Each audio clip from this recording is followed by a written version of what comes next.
Bismillah, alhamdulillah, as-salatu was-salamu ala rasulillah. A'udhu billahi minash shaytanir rajim. Bismillahir rahmanir rahim. Abasa wa tawalla an ja'ahu al-a'ma wa ma yudrika la'allahu yazakka aw yazakkaru fatanfa'ahu az-zikra.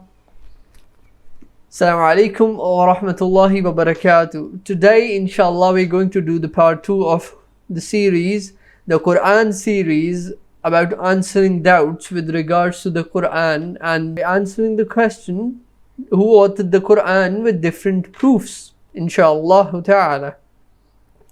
So, I suggest all of you watch the part 1 of this series, and so you can understand the context of part 2 a little better. Okay, so for a little background, we know that the Orientalists, or those who basically claim that the Quran is not from Allah subhanahu wa ta'ala, and ma'azallah na'udhu billah, Rasulullah sallallahu alayhi wa sallam came up with the Quran himself. Well, they may have reasons that he may want fame, right? Or he may want a life of luxury, right? He may want to be the king of Arabia, so he came up with the Quran and tried to conquer Arabia with this. But all of this doesn't fit the narrative that we really get about Rasulullah sallallahu alaihi wasallam, the correct narrative that we have of Rasulullah sallallahu alaihi wasallam. Now, if someone who wanted fame came up with a book, why would he have things that are correcting him, right, in that book?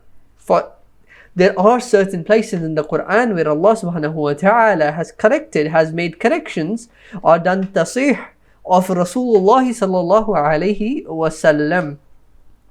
So we will go through one of the parts of the Quran, or one of the places in the Quran where Allah subhanahu wa ta'ala corrected Rasulullah sallallahu alayhi wasallam on something when a blind Sahabi, Abdullah ibn Maktoum, came to Rasulullah. Let's see what happened. Allah says in the Quran, Abasa wa tawalla, he frowned and turned away. Who is he talking about? Who is Allah talking about? Allah saying Rasulullah sallallahu alayhi wasallam. An ja'ahu al-a'ma, because a blind man came to him. Now basically what happened was that Rasulullah sallallahu alayhi wasallam was preaching to one or some of the Quraysh chiefs, and the Sahabi Abdullah ibn Maktoum, who was blind, basically came. So Rasulullah basically, according to the Quran, frowned and turned away so that he could basically make these people Muslim and make these people come towards the religion of Islam. Then Allah subhanahu wa ta'ala says, وَمَا يُدْرِيكَ لَعَلَّهُ يَزَّكَّى, you never know, O Prophet, perhaps he may be purified. Now the he refers to Abdullah ibn Maktoum. And then Allah subhanahu wa ta'ala says, أَوْ يَذَّكَّرُ فَتَنْفَعَهُ الذِّكْرَى, or he may be mindful, benefiting from the reminder. So Allah subhanahu wa ta'ala basically told Rasulullah sallallahu alayhi wasallam to leave those who are arrogant, the Quraysh chiefs, and focus on the one who basically came to inquire about something with regards to Islam from Rasulullah sallallahu alaihi wasallam, who was Abdullah ibn Maktoum. Now a person who wants fame would never, when he comes up with a book, would never do anything or say anything with regards to something that is basically correcting him, right? So this is one of the proofs of Quran being from Allah subhanahu wa ta'ala. And you know, there are other places in the Quran as well, but we don't have time for it. So inshallah, if time allows, if Allah subhanahu wa ta'ala allows, we will do it some other time. Okay.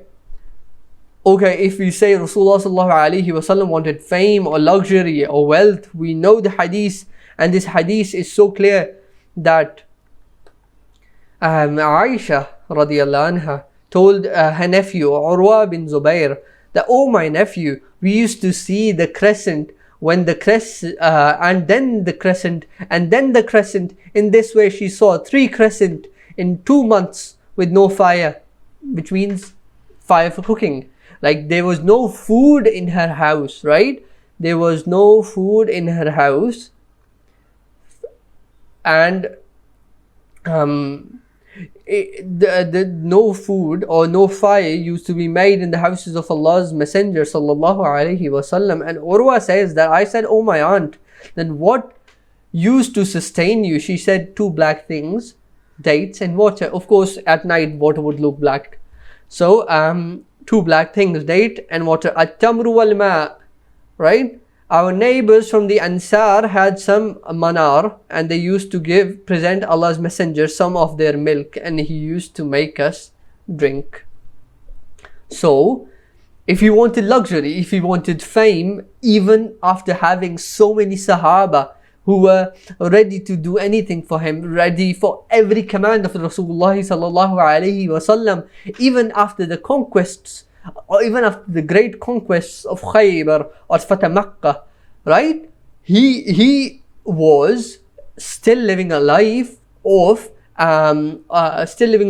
simplicity, right? No luxury, no fame. If he wanted fame, he would, and if he came up with the Qur'an himself, who should have been mentioned the most? Him, of course. He should be mentioning himself. Like a person who wants fame, if he writes a book, and the book is supposed to present him as someone so great and so noble, the book would be full with his name. But the Qur'an, the most prophet who is mentioned in the Qur'an is Musa alayhi salatu wassalam, right?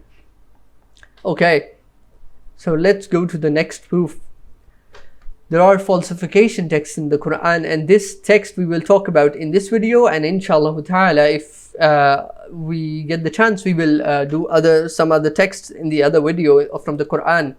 Allah subhanahu wa ta'ala released a surah about Abu Lahab, who was an uncle of Rasulullah sallallahu alayhi wasallam, and that uncle was an enemy of Islam and an enemy of his nephew Prophet Muhammad sallallahu alayhi wasallam when he became the Prophet, or when he announced his prophethood and when he announced the message of Islam.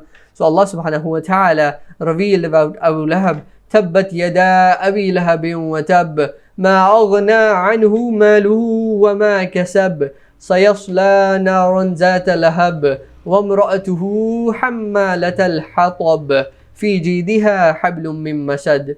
Right? It is basically a surah which is basically telling us that Abu Lahab will go to Jahannam and his wife will be in Jahannam. So basically I'm giving you a context of the surah. Now what could Abu Lahab do to disprove Islam? He could simply become a Muslim. He could become a Muslim just from the outside, and it would disprove the Qur'an, right? Why? Because the Qur'an was revealed saying that Tabbat yada abi lahabin wa tab ma aghna anhu maluhu wa ma kasab sayasla naran zata lahab, right? That he will be, the Qur'an basically is telling us that he will be burnt in fire, right? So he could have accepted Islam, right?